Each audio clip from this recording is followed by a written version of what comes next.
Every single day that we wake up, we have been gifted the opportunity of choice. You can choose to be happy or you can choose to be sad.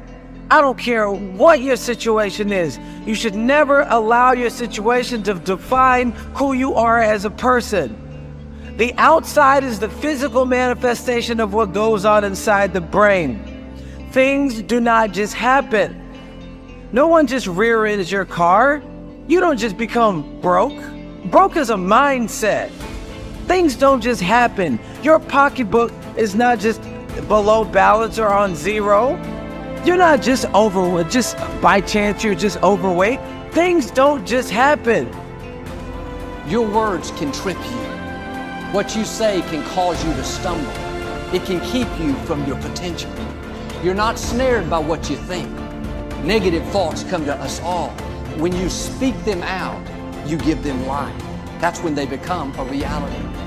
When you say, I'll never get back in shape, it becomes more difficult. You just made it harder.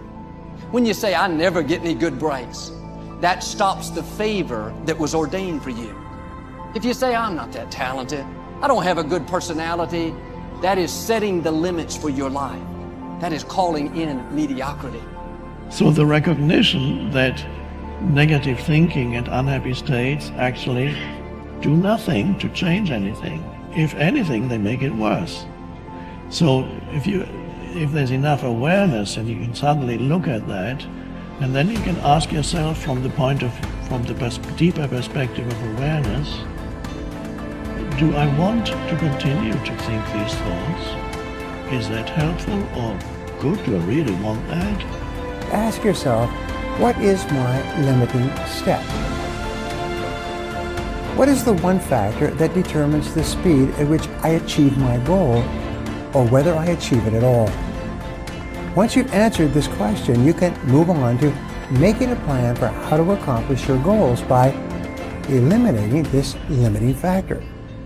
Your ability to identify your limiting step is one of the best demonstrations of your intelligence, and your capacity to eliminate this limiting step is one of the best demonstrations of your overall competence in achieving anything you want.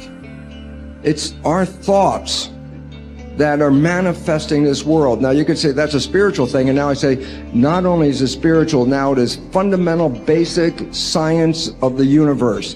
And it says then the thoughts are creative. Well, if the thoughts are creative, then who is having the thought? And you start to realize I'm having the thought. Well, then the truth is simple. As Richard Kahn Henry said, you are creating this world with your mental activity and your spirituality combined. And then all of a sudden it says, well, then if I'm creating the world, then my original belief that when things didn't go right, I was a victim. The universe wasn't supporting me. You know, it's like, oh, I try so hard and the universe is not giving me things. It turns 180 degrees around. And it basically says this: we are creating this world. And then I say your mind is creating this world. Although you cannot change conditions or circumstance, you don't have to let them control you. We can't control what's going on outside, but we can control what's going on inside. You know, and unfortunately, I don't think many of us have been raised to really understand that. And it's a lack of understanding that's causing all our problems. We are the only creature on the planet that's totally disoriented in our environment. All the little squirrels, the birds, all the animals are completely at home in their environment. They blend in. You and I are totally disoriented in our environment. We've been given the mental faculties to create our own environment. However, we go right through school and we've never learned that. We have higher faculties, and the average person has no knowledge of how to operate with them, how to develop them. We have perception, the will, reason, imagination, memory, and intuition. Now, those mental faculties, they're not just words, they're actually mental faculties that we can use to take control over our world and to create the environment that we want. But unfortunately, we grow up, we don't know that. We've been raised to live through by what we see, hear, smell, taste, and touch, our physical senses. And we've been raised to be controlled by what's going on outside. As little kids, will you listen to what I'm telling you? Will you look at this? And so it's all outside.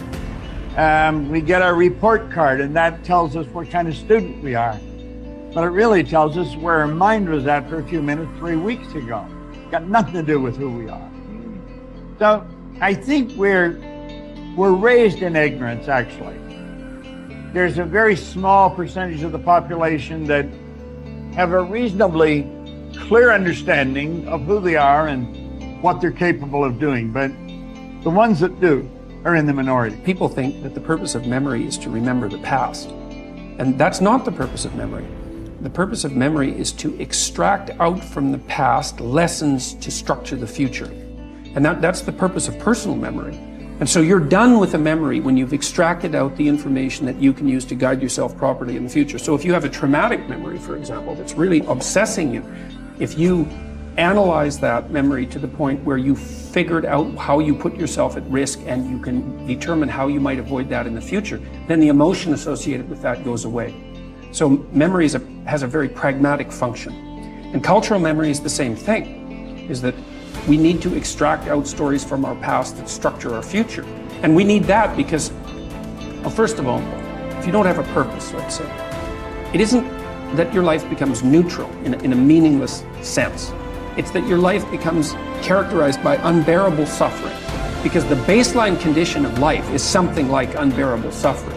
And what you have to set against that is a noble and worthwhile purpose. And hopefully your determination of that purpose is buttressed to some degree by the wisdom of the past, because you can't conjure something like that up on your own. And if you provide people with nobility of purpose, then they can tolerate the suffering of existence without becoming entirely corrupted by it.